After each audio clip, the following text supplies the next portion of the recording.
بسم الله الرحمن الرحيم.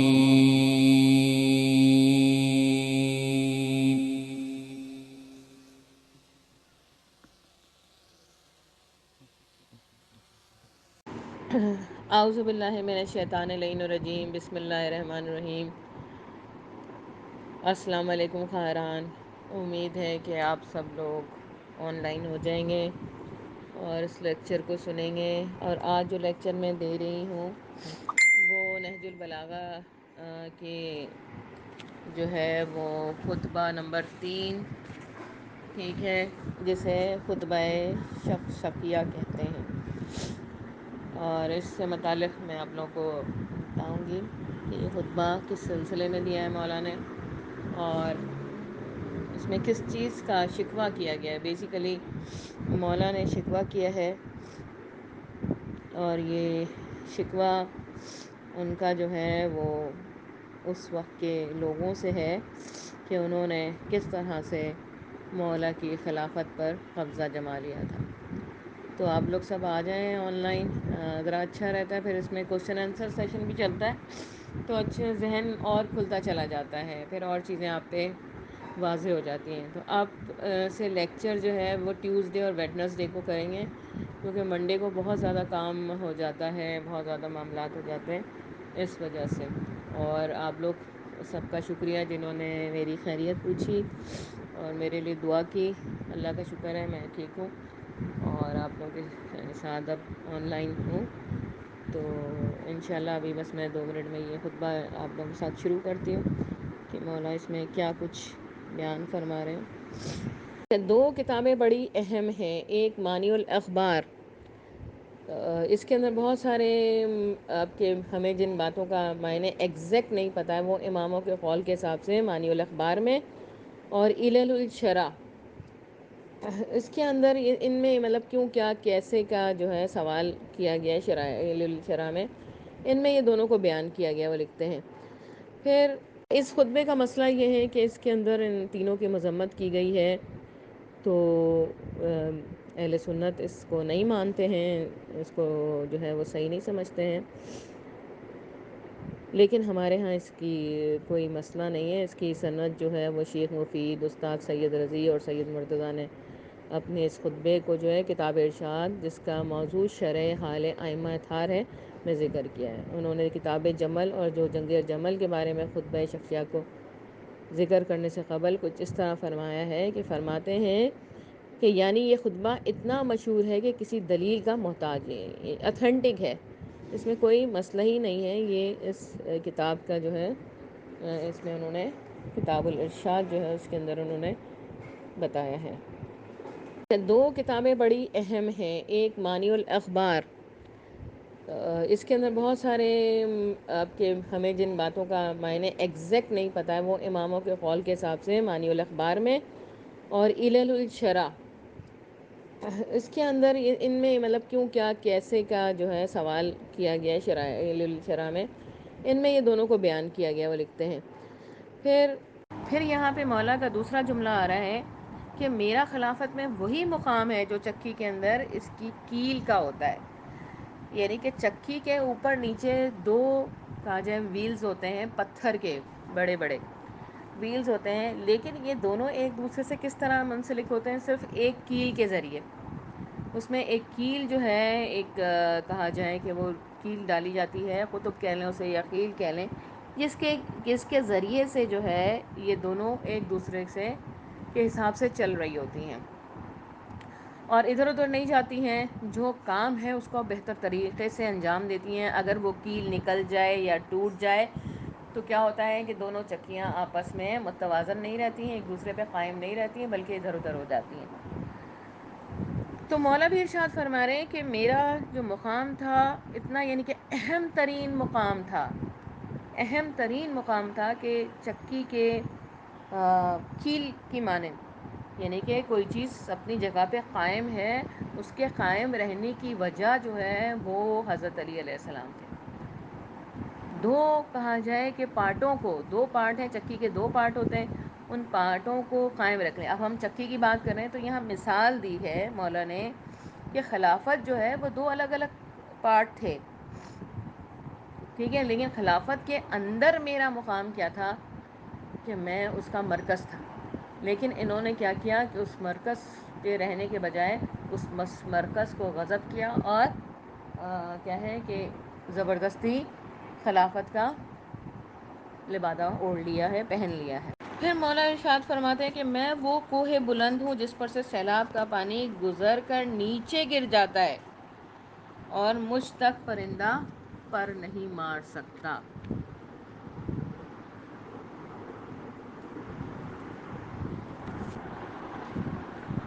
حضرت نے اس کی تشبیہ کے ذریعے اپنے علم اور کثیر اور وافر کو بیان کیا ہے.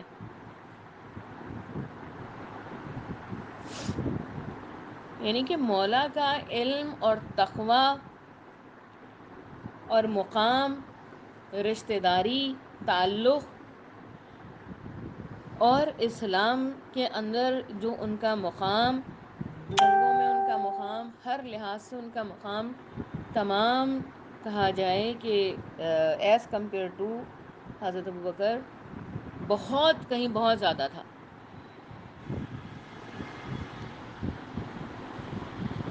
تو کیا ہے کہ بہت زیادہ تھا، اور وہ ایک عام انسان کی سے بھی نچلی سطح پہ تھے. لیکن کیا ہے کہ اگر کسی میں کچھ نہ ہو اور وہ اپنے آپ کو سمجھنے لگے کہ میں بہت زیادہ ہوں، تو وہ پھر کیا کرتا ہے کہ کسی نہ کسی طرح سے اس مقام پر غاضب ہو جاتا ہے. تو یہی کچھ یہاں پہ انہوں نے خلیفہ اول نے بھی کیا، اور حضرت علی کے مقام پر جو ہے جو ان کا رتبہ تھا، جو ان کا مقام تھا، اس سے ان کو ہٹا دیا اور اس کی جگہ پہ خود قابض ہو گئے، جبکہ وہ مقام ان کے سزاوار ہی نہیں تھا، وہ ان کے سے میٹ ہی نہیں کرتا تھا. کیونکہ مولا اپنا مقام بتا رہے ہیں کہ میں وہ کوہ بلند ہوں، ٹھیک ہے، وہ کوہ بلند ہوں جس پر جو ہے وہ پرندہ بھی پر نہیں مار سکتا. یعنی کہ اڑنے والے بلند، بہت اعلیٰ اڑنے والے اور بہت زیادہ اڑان لینے والے ہیں نا، ہر طرح کے پرندے ہیں. کوئی نیچی سطح پہ پرواز کرتا ہے، کوئی اس سے زیادہ، کوئی اس سے زیادہ، کوئی بہت زیادہ یعنی کہ چٹانوں پہ جا کے بسیرا کرتا ہے. یعنی کہ ایسے پرندے بھی وہاں پہ پر نہیں مار سکتے تھے جو میرا مقام ہے. اور ہم سب جانتے ہیں کہ مقام وہی ہے کہ جو نبی اکرم صلی اللہ علیہ وآلہ وسلم نے ارشاد فرمایا ہے کہ یا علی، میں اور آپ دونوں ایک شجر کے ہیں، ہمارا نور ایک شجر سے ہے، اور مجھے اللہ تعالیٰ نے نبوت عطا فرمائی اور آپ کے کو امامت عطا فرمائی. سمجھے، کچھ فرق اور نہیں ہے، بس یہاں پہ ڈیزگنیشن کا فرق ہے کہ وہ نبوت کے لیے جو ہے انہیں اللہ تعالیٰ نے رکھا، اور حضرت علی کو امامت کے لیے. تو یہ چیزیں اب کیا یہ باتیں کیا نبی اکرم صلی اللہ علیہ وآلہ وسلم نے نہیں بتائیں تھیں؟ بتائیں تھیں، بتائیں تھیں. اور یہاں پہ ہی یہی چیز ملتی ہے کہ جب رسول اکرم صلی اللہ علیہ وآلہ وسلم اپنے گھر میں ہوتے تھے اور جو ہے وہ خلیفہ اول آتے تھے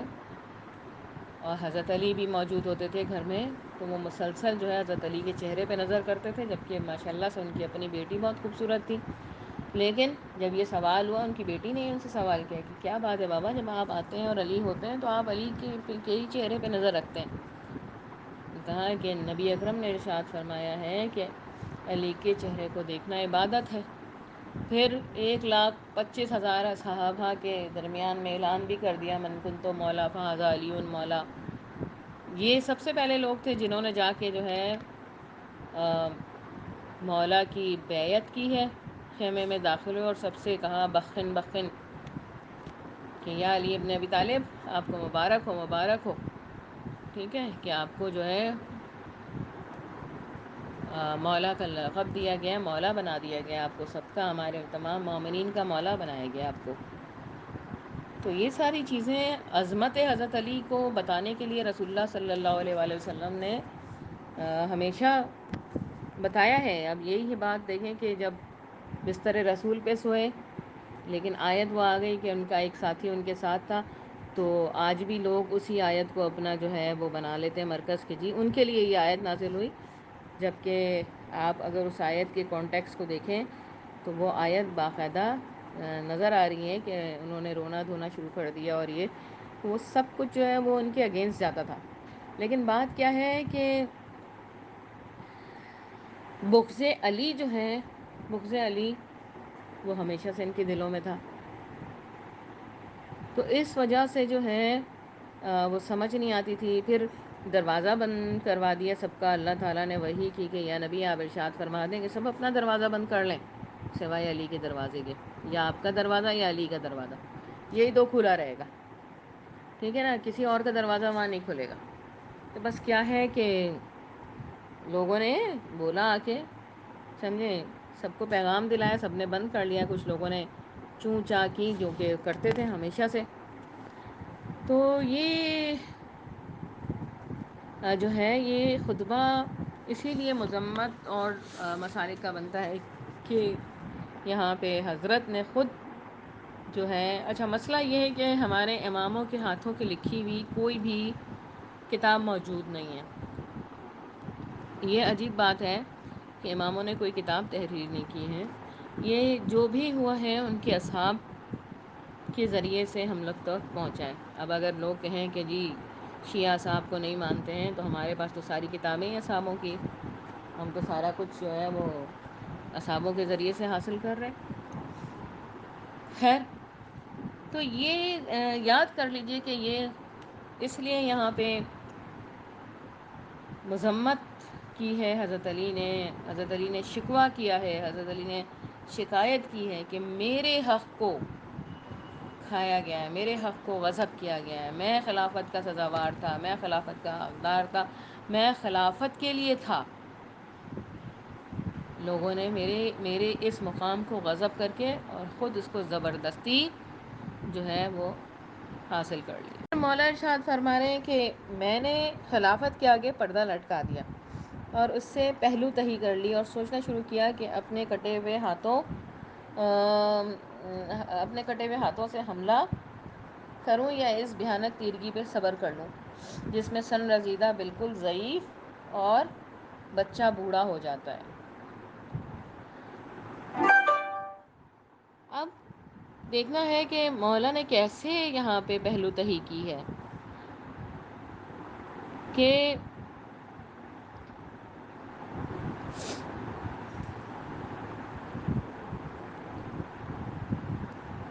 مولا جو ہے وہ انہوں نے یہ اختیار کیا کہ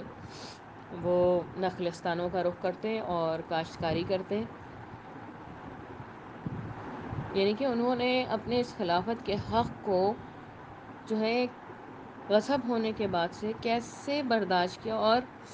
کیسے اس کو انہوں نے دوسرے اپنی ایکٹیویٹیز سے چینج کر لیا. تو انہوں نے نخلستانوں کا رخ کیا. اور آپ لوگوں کو پتہ ہے کہ ہم لوگ ہمیشہ یہ سنتے اور پڑھتے بھی آ رہے ہیں کہ حضرت علی جو تھے وہ یہودیوں کے باغ میں پانی اور جو ہے کھیتی باڑی وغیرہ کیا کرتے تھے. تو حالت یہ ہو گئی تھی کہ لوگوں نے مدینے میں جو کام تھا وہ بھی دینا حضرت علی کو بند کر دیا تھا. ان کے سارے دروازے بند کر دیے تھے کیونکہ حکومت پہ وہ لوگ قابض تھے جو ہر وقت تلوار لے کے کھڑے رہتے تھے. اب جو حضرت علی سے دوستی رکھتا وہ غضب کا نشانہ بنتا تھا. تو بس یہاں پہ بھی یہی ہوا کہ جب حضرت علی کو کسی نے کہیں پر کوئی کام نہیں ملا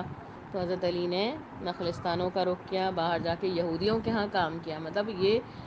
اگر یہودی چاہیں تو بڑے آسانی سے کہہ سکتے ہیں کہ تمہارا تو چوتھا خلیفہ ہمارے باغ میں کام کرتا تھا. تو مطلب جو امت نبی صلی اللہ علیہ وسلم تھی اس میں ہی لوگوں نے حضرت علی کا بائیکاٹ کرنا شروع کر دیا تھا. اور وہ سب سے اہم ترین جملہ کہ جناب سیدہ سلام اللہ علیہ نے مولا سے ارشاد فرمایا ہے کہ یا علی، میں نے سنا ہے کہ لوگ آپ کو اب سلام بھی نہیں کرتے. تو مولا نے ارشاد فرمایا کہ بی بی آپ سلام کی بات کرتے ہیں، لوگ میرے سلام کا جواب بھی نہیں دیتے ہیں. اندازہ لگائیے کتنے بدبخت لوگ تھے جو کہ مولا سلام کریں اور مولا کچھ جواب نہ دے. تو ان کے کیا حالات ہوں گے اور کیا ان کی سوچ ہوگی اور کیا انہوں نے پہچانا کہ نبی اکرم اپنی اجر رسالت کے سلسلے میں کہ یا نبی اگر آپ نے یہ پیغام نہ پہنچایا تو آپ نے کچھ کام ہی نہیں کیا، کارہائے رسالت ہی انجام نہیں دیا جب آپ نے اس اہم ترین چیز کو نہ پہنچایا۔ تو بات بے شک یہی ہے کہ امامت وہ چیز ہے، اور حضرت علی ابن ابی طالب کی جو خلافت ہے وہ اتنی اہم تھی، کیونکہ دیکھیں بقا ہے، اسلام کی بقا کس سے ہے؟ اسلام کی بقا امامت سے ہے۔ اسلام کی بقا جو ہے وہ اماموں کے ذریعے ہے، اور اس پہ عمل کرانے والے، اس پہ ہدایت دینے والے، اس پہ چلانے والے اللہ کے یہ ہی اہم ترین بندے ہیں، اور اللہ کی رٹ کو قائم رکھنے والے، ٹھیک ہے، توحید کو قائم کرنے والے، یہی بتانے والے ہیں کہ اللہ کیسے تمہیں ملے گا، اللہ تک تم کیسے پہنچو گے۔ تو اتنا بڑا ان کے اوپر ان کے پاس ذمہ داری ہے، اور اس ذمہ داری کے لیے دیکھیں کوئی بھی ذمہ داری ملے آپ کے پاس ہو، آج کل وہ پارٹیوں میں کہا جاتا ہے کہ نہیں جی ہم آپ کی پارٹی تو جوائن کریں، ہمیں کسی عہدے کی ضرورت نہیں، ہم کام کریں گے۔ ہر پارٹی میں جائیں تو آپ کو پارٹی کے ممبران جو ہے نا، بڑے بڑے لوگ یہ کہہ دیتے ہیں کہ دیکھیے ہمارے یہاں عہدے نہیں ہیں، سب یہاں کارکن ہیں، اور کارکن جو ہیں وہ سب کوئی سب مل کے کام کر رہے ہوتے ہیں۔ ایسا کیسے ہوتا ہے؟ یہ دنیا کا قانون ہے، اور اللہ نے قانون کریٹ کیا ہے کہ جب تک اس کے پاس عہدہ نہیں ہوگا وہ کیسے جو ہے کوئی کام انجام دے سکتا ہے، کیسے وہ اتھارٹی بن سکتا ہے۔ اس پہ بڑا میرا جو ہے مسئلہ بھی کھڑا ہو گیا تھا، میں نے بات چیت کی تھی، میں نے کہا بھائی یہ کیسی باتیں کر رہے ہیں آپ لوگ، جب تک آپ کوئی اپوائنٹمنٹ نہیں دیں گے کوئی کیسے اپنا حق جما کے کہہ سکتا ہے کہ ہم اس پارٹی کے جو ہیں وہ کرتا دھرتا ہیں، ہمارے پاس ڈیزگنیشن ہے۔ لیکن سمجھ نہیں آئی ان کو، وہ اپنی 1.5 اینٹ کی مسجد بنانے والوں کا یہی حال ہوتا ہے۔ تو یہ ایک بات ہے، اور اس کو سمجھیں آپ لوگ کہ کس طرح سے جو ہے مولا اپنے اس حق کے غصب ہو جانے پر شکوہ کر رہے ہیں، شکایت کر رہے ہیں، اور بتا رہے ہیں، اصلیت بتا رہے ہیں کہ کس طرح اس نے میرا حق کو غصب کیا ہے۔ مولا یہ ارشاد فرماتے ہیں کہ میں اپنے اس کٹے ہوئے ہاتھوں سے حملہ کروں یا اس بھیانک تیرگی پہ صبر کر لوں۔ تو یہاں پہ تشبیہ ہے کہ ہاتھ کٹے ہونے سے مراد یہاں پہ کہ نہ مولا کے پاس کوئی اس وقت سرکاری قوت تھی، ٹھیک ہے، نہ کوئی عسکری قوت تھی، تو یہ تمام چیزیں نہیں تھیں، لوگ نہیں تھے ان کے ساتھ۔ اور یہاں پہ یہ ملتا ہے کہ نبی اکرم صلی اللہ علیہ وآلہ وسلم نے حضرت علی سے ارشاد فرمایا تھا کہ یا علی آپ اس وقت قیام کریں گے، اس وقت جہاد کریں گے جب آپ کے پاس 40 لوگ آپ کے ساتھ ہو جائیں گے۔ 40 لوگ آپ کے ساتھ ہوں گے۔ کتاب کا نام ہے سلیم بن قیس کی کتاب ہے، اور اس میں لکھا ہے کہ 40 لوگوں کی ضرورت تھی کہ قیام کیا جائے ان کے خلاف، کہ مولا تلوار اٹھا سکیں۔ لیکن ہوا کیا کہ بی بی خود جو ہے، بی بی جناب سیدہ سلام اللہ علیہا،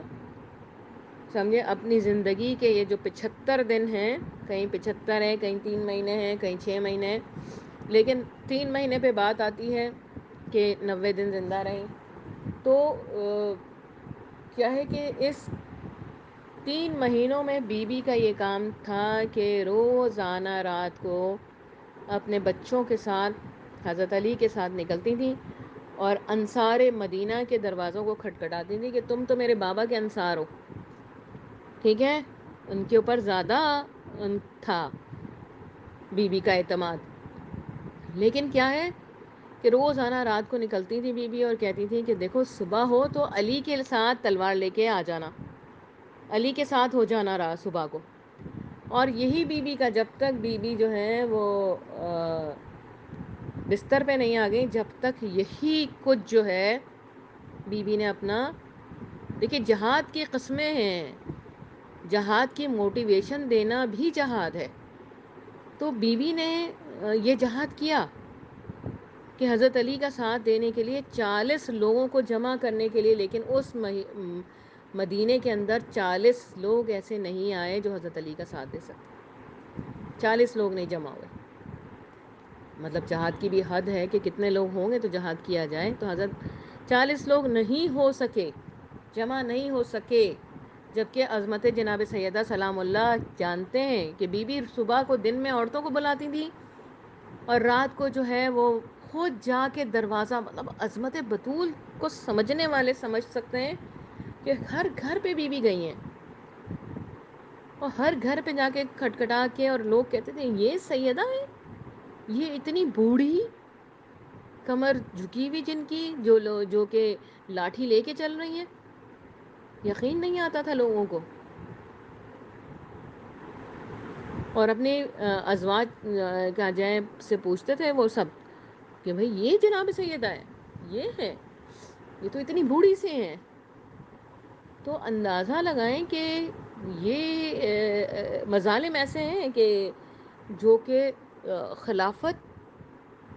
کا، صرف خلافت کو غصب کرنے کے لیے کس طرح سے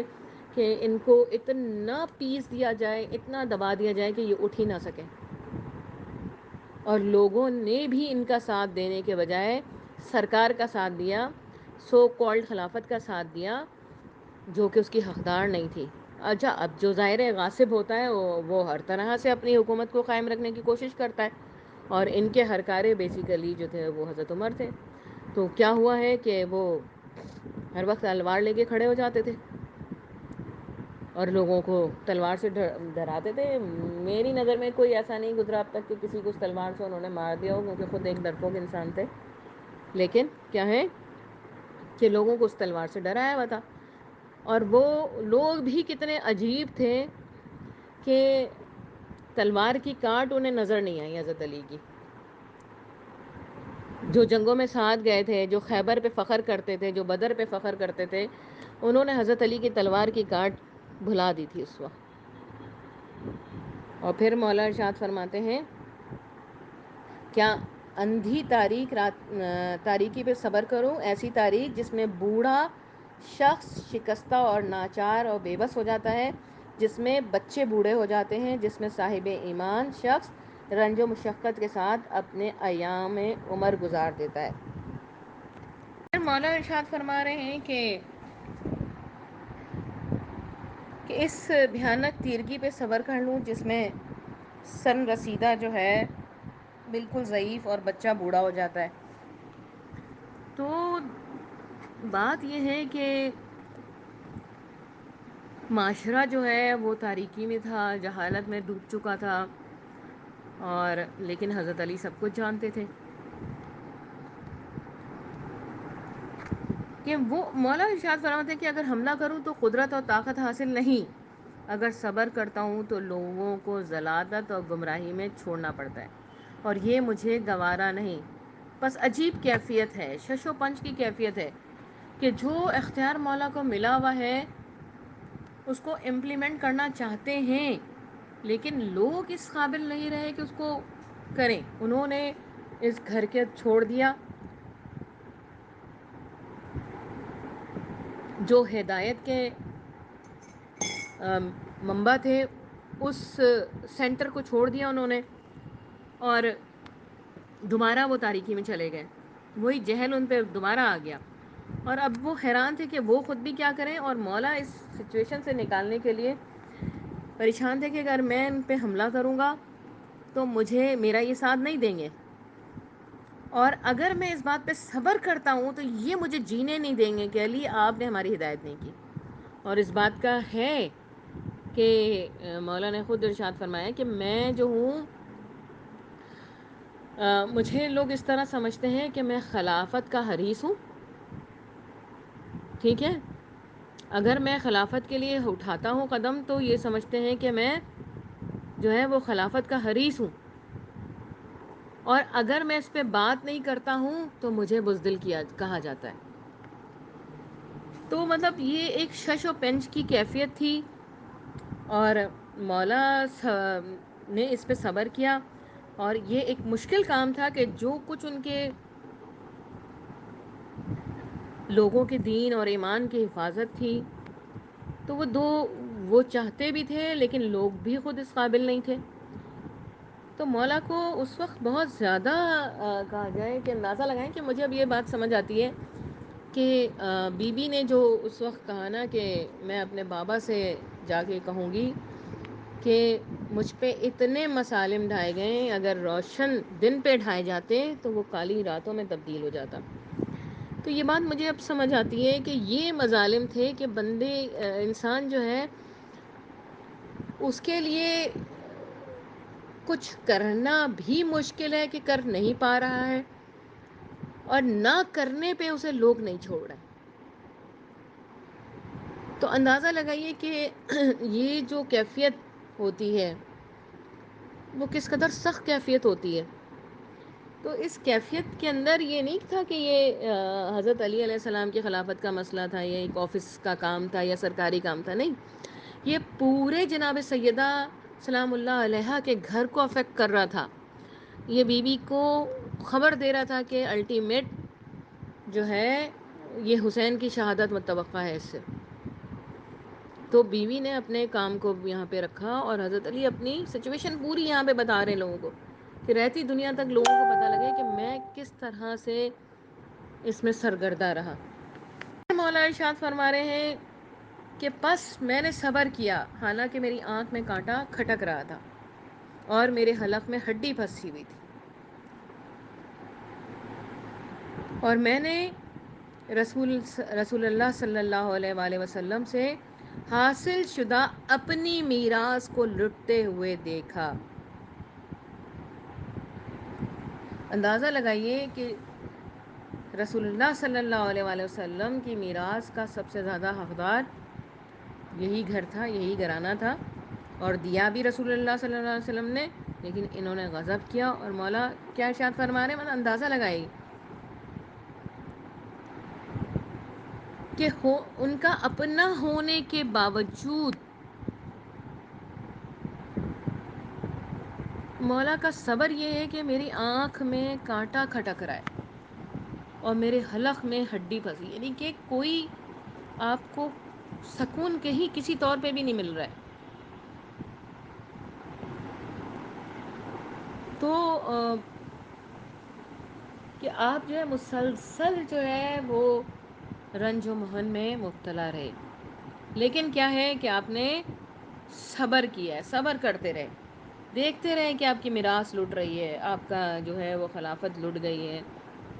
بی بی کا باغ چلا گیا ہے. یعنی کہ جو بھی ان کی کہا جائے کہ اس وقت سارا کچھ تھا، ان کا جو حق تھا، اس کو ان لوگوں نے کس طرح سے غصب کیا. تو آج ہم یہیں پر اپنا اس لیکچر کو تمام کریں گے، اور یہ اندازہ آپ لوگوں کو ہوگا کہ کس طرح سے یہ ایسے ہی نہیں ہے کہا جاتا ہے کہ جی خلافت غصب کی گئی ہے، یا ایسے ہی اس کو نہیں بیان کیا جاتا، بلکہ خود یہ دیکھیے یہ الفاظ جو ہیں، یہ عربی میں جو اس کا کچھ، ہاں میں تو اردو میں آپ لوگوں کو بتا رہی ہوں، لیکن عربی میں جب آپ پڑھیں تو اس کے الفاظ جو ہیں، مطلب الفاظ جو لکھے گئے ہیں وہ حقیقتاً قرآن سے کم الفاظ نہیں ہیں. اس کے پڑھنے کا اور جو جو الفاظ اس کے اندر پورا جو کانٹیکس ہے عربی کے اندر، تو اس کو الگ سے نہیں، مطلب میں تو خود اس چیز کو دیکھتی ہوں تو مجھے یہی لگتا ہے کہ آپ کچھ رہ گیا تھا قرآن سے، یا کچھ باتیں بیان کرنے والی تھیں، یا ہو سکتا ہے کیونکہ جو حضرت علی نے قرآن جمع کیا وہ ڈیفرنٹ تھا، وہ ایگزیکٹ، کیونکہ نزول اور ہر چیز اس قرآن کی حضرت علی کو پتہ تھی، اور وہ انہوں نے ایکسیپٹ بھی نہیں کیا تھا، اور زبردستی، یعنی کہ پوری جناب سیدہ سلام اللہ کی زندگی جو ہے وہ اس خطبے کے ساتھ اگر آپ مماثل کریں تو اندازہ ہو جائے گا کہ یہ شکوہ کس طرح سے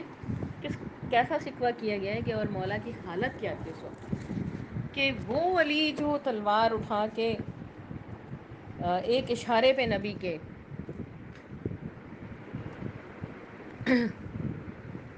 جو ہے وہ فاتح بن کے لوٹتے تھے، آج حضرت علی کے پاس وہ اتھارٹی نہیں ہے. اور جب وہ اتھارٹی نہ ہو تو ظاہری بات ہے کہ وہ طاقت اور وہ قوت میں انسان خود ایسا ہی ہوتا ہے جیسے وہ پھنسا ہوا ہے کہیں پر، اس کو کوئی رستہ نہیں مل رہا ہے نکلنے کا، وہ کوئی حل نکال نہیں سکتا ہے، جبکہ وہ خود ایسی شخصیت رہا ہے کہ جس پہ نبی اکرم صلی اللہ علیہ وسلم جو ہے وہ فخر کرتے رہے ہیں، اللہ فخر کرتا رہا ہے، اور کیا کچھ ہے پورے معاملات اگر پڑھیں جنگوں کے تو آپ کو خود پتہ ہے کہ صرف جنگی معاملات دیکھ لیں حضرت علی کے، تو سب ایسے شجاع ترین شخص کے حالت کو اگر آپ یہاں پہ رکھیں تو ایسے ہی لگے گا کہ اسے کسی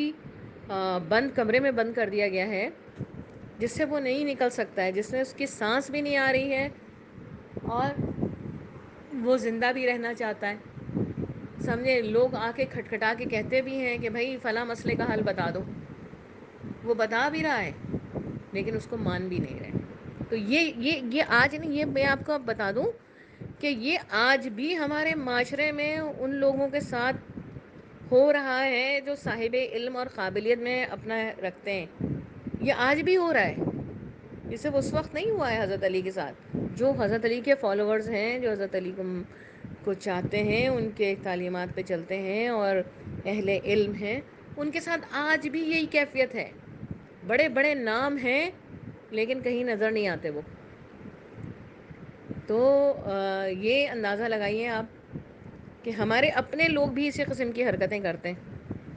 اسی قسم کی کہ آپ بہت زیادہ ہے بتا سکتے ہیں اچھے طریقے سے، لیکن لوگ آپ کو پوچھ لیں گے، آپ کو پوچھیں گے سارا کچھ لیکن آپ کو مانیں گے نہیں۔ تو حضرت علی کے ساتھ بھی یہی سچویشن تھی اور یہ اس وقت تک رہے گی جب تک کہ امام زمانہ جل اللہ تعالیٰ فرجہ نہیں آ جاتے ہیں۔